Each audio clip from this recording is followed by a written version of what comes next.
Assalamualaikum warahmatullahi wabarakatuh. Perkenalkan, saya Cindy Puspitasari dari Prodi Pendidikan Sejarah dengan NIM 20051111604. Di sini saya akan menjawab pertanyaan-pertanyaan dari soal UTS ujian tengah semester yang diberikan oleh dosen pengampu dari mata kuliah Sejarah Asia Selatan dengan dosen pengampu Bapak Nurdiansa MPD. Baik, kita masuki kepada pertanyaan pertama, yang mana pertanyaan pertama adalah bagaimana pentingnya sejarah Asia Selatan sebagai sarana untuk memahami sejarah Indonesia dengan mengemukakan bukti serta penalarannya. Nah, Asia Selatan ini berbatasan langsung dengan Asia Tenggara. Salah satunya adalah negara kita, negara Indonesia. Hubungan Indonesia dengan negara Asia Selatan telah terjadi sejak zaman kerajaan tradisional di mana animisme-dinamisme masih sangat kental.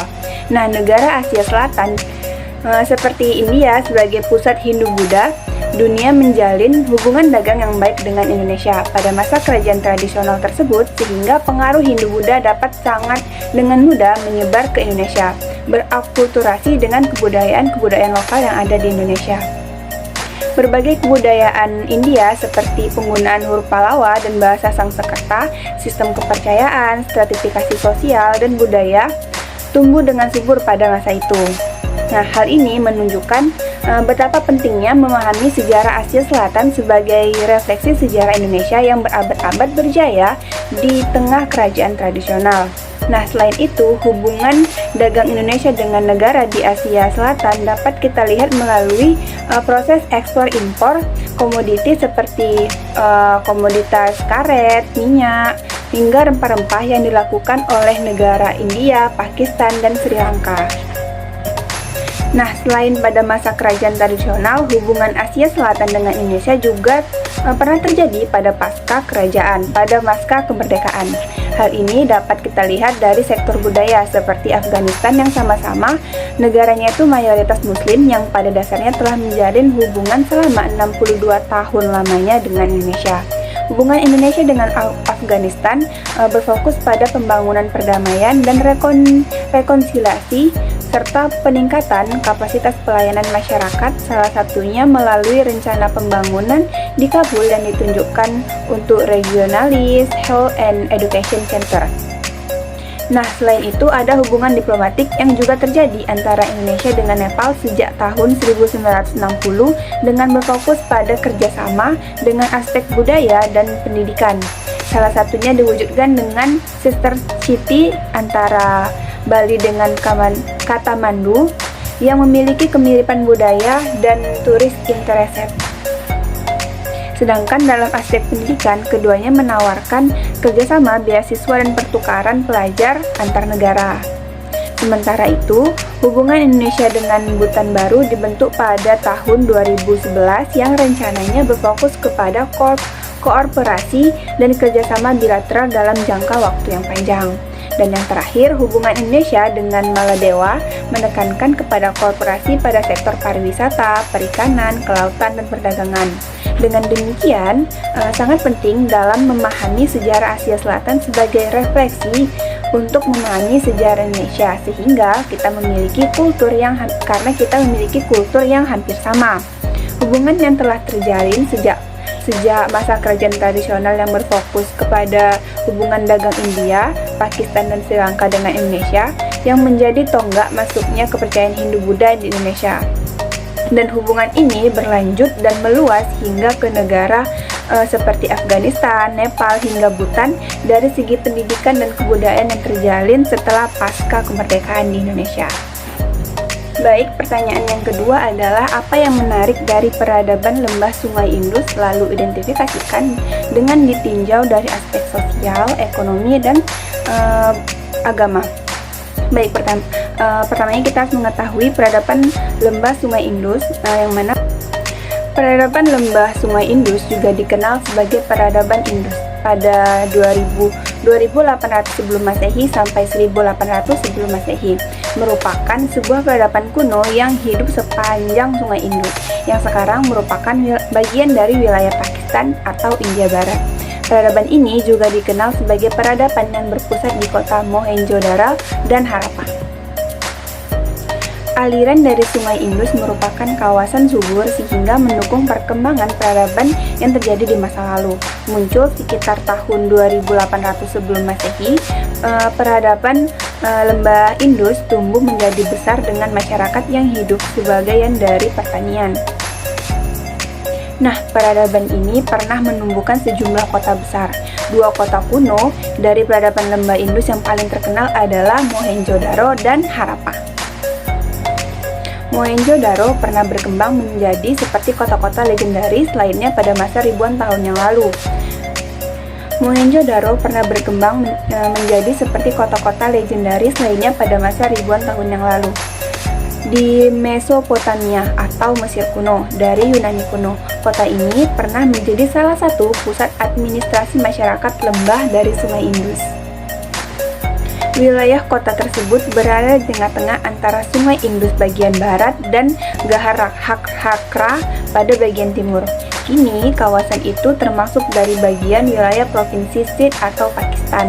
Sementara kota Harappa sebagaimana dinukil di dalam buku sejarah terlengkap peradaban dunia karya Rizm Aziz pada 2018 dari halaman 160 sampai 161 menjelaskan pada masa lalu terbangun di bantaran Sungai Ravi. Kawasan ini kini masuk ke dalam wilayah Provinsi Punjabi sebelah timur Laut Pakistan. Nah, bagaimana kehidupan ekonomi masyarakat peradaban Sungai Indus? Nah, pada masa kehidupan ekonomi masyarakat lembah Sungai Indus ini sudah maju.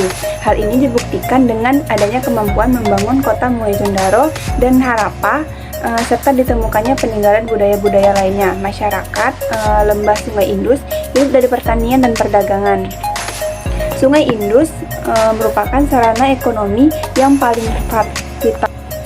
Fungsi sungai adalah sebagai alat transportasi, perdagangan, serta irigasi. Kehidupan pertanian dapat kita lihat dari ditemukannya patung wanita sebagai dewi kesuburan, adanya bangunan gudang sebagai tempat untuk menyimpan hasil panen. Pertanian Sungai Lembah Indus menghasilkan gandum, padi-padian, buah-buahan, dan kapas. Kegiatan perdagangan tidak terbatas di lembah Sungai Indus saja. Masyarakat Mohenjo-daro kemungkinan besar telah berhubungan dagang dengan pelayaran dengan bangsa-bangsa lain di kawasan Asia Barat. Hal ini didasarkan pada penemuan materai tanah liat yang menggunakan tulisan gambar ternyata sama dengan benda sejenis yang ditemukan di Mesopotamia. Barang-barang yang diperdagangkan dalam berupa logam, perhiasan dari emas, bertahtakan batu pirus, pakaian, dan lain sebagainya. Pirus adalah batu permata yang berwarna hijau atau kebiru-biruan. Aspek sosialnya, golongan ras Australoid dari ciri-cirinya itu memiliki kulit yang berwarna hitam, berambut, dan berbadan tegap. Tata kota lembah Sungai Indus sangat maju karena memiliki keteraturan dan terdapat pemerintahan yang mengelola perkembangan dari kota tersebut. Dan pada aspek keagamaan, pada saat itu memiliki kepercayaan terhadap dewa-dewa atau politeisme yang biasanya melaksanakan pemujaan yang akan disertai dengan kegiatan ritual dan upacara keagamaan. Baik, pertanyaan ketiga yaitu adalah perbandingan proses Islamisasi di India dengan Nusantara serta pengaruhnya pada masyarakat. Nah, mengutip dari populasi by religion in India, peranan Muslim di negara berbentuk Republik Federalisasi di Asia Selatan ini dalam pengembangannya Islam dilihat dalam 4 tahapan. Yang pertama, masa sebelum kerajaan Mongol pada 705 sampai 1526. Yang kedua, pada masa kekuasaan kerajaan Mongol pada 1526 sampai 1858. Selanjutnya, yang ketiga adalah masa kekuasaan Inggris pada 1858 sampai 1947, dan yang terakhir, Islam pada masa negara India sekuler pada 1947 sampai sekarang. Nah, sedangkan pada masuknya Islam di Nusantara itu dari penyebaran Islam di Indonesia dilakukan dengan jalur perdagangan, perkawinan, pendidikan, tasawuf, politik, serta seni dan budaya. Jadi, proses masuknya Islam di India dengan di Nusantara itu sangat berbeda. Baik, pertanyaan keempat, bagaimana pengaruh Islam pada masa kerajaan Delhi serta kemukakan hasil budaya dari peradaban di masa itu? Nah, mayoritas masyarakat India dikenal sebagai penganut agama Hindu, namun pada abad ke-12 silam, agama Islam sempat berkembang pesat di sana pasca Kesultanan Delhi di bawah Sultan pertama Qutbuddin Ibak Bukti. Kemenangan Islam di India itu pun ditandai dengan dibangunnya Qutub Minar di Delhi. Qutub Minar merupakan sebuah kompleks bangunan dengan menara masjid setinggi 72,5 meter yang terbuat dari batu bata, di mana kompleksnya masih berdiri tegak hingga saat ini, dan usia kepemimpinannya serta Qutbuddin pun dipegang oleh dinasti Khalji. Dinasti itu dikunci dan dinasti Lodi yang juga bernafaskan Islam. Namun Kesultanan Delhi itu tidak berlangsung lama hingga kerajaan yang lain muncul dan berkuasa pada awal abad ke-16. Pertanyaan yang kelima, bagaimana dampak kolonialisme Inggris terhadap masyarakat India dengan dilihat pada pola kolonialisme Belanda di Indonesia? Nah, kemiskinan di India di bawah kekuasaan Inggris. Larangan membakar janda baik secara sukarela ataupun terpaksa. Hukum yang tidak adil bagi India. Rata-rata harapan hidup orang India di bawah oleh naungan dari kekuasaan Inggris tersebut. Sistem kasta di India buruk, bahkan di bawah pemerintahan Inggris. Meningkatnya angka kelaparan di India dalam cengkraman Inggris. Inggris menaikkan pajak, masyarakat India mengalami krisis dan kelaparan yang sangat parah. Kereta api yang sebenarnya tidak menguntungkan India sama sekali saat itu dikuasai oleh Inggris atau David and Rolf. Pertanyaan yang terakhir, deskripsikan bagaimana faktor pendorong konflik hegemoni antara nasionalisme dan nasionalis Hindu di India. Menyimpang dari konflik berdasarkan agama, urusan Muslim India kembali meletus di Delhi bermula dari unjuk rasa kaum Muslim yang memproses amandemen Undang-Undang Kewarganegaraan yang kental dengan nuansa anti-Islamnya. Amandemen itu berbunyi bahwa imigrasi Buddha Hindu hingga Kristen dari 3 negara tetangga Pakistan, Bangladesh, dan Afghanistan dibolehkan menjadi warga negara India dengan syarat yang dipermudahkan. Bila sebelumnya regulasi naturalisasi menjadi warga negara India masyarakat wajib tinggal di India selama 11 tahun, dengan amandemen kini syarat itu cukup dengan 6 tahun saja. Selain itu, karena kampanye penyebaran Islam dari Jazirah Arab ke India di abad pertengahan itu, kekerasan sportis Muslim Hindu juga tidak pernah punagara sejumlah kebijakan kolonial Inggris sejak abad ke-19. Salah satu akibatnya pemisahan India-Pakistan pada tahun 1947.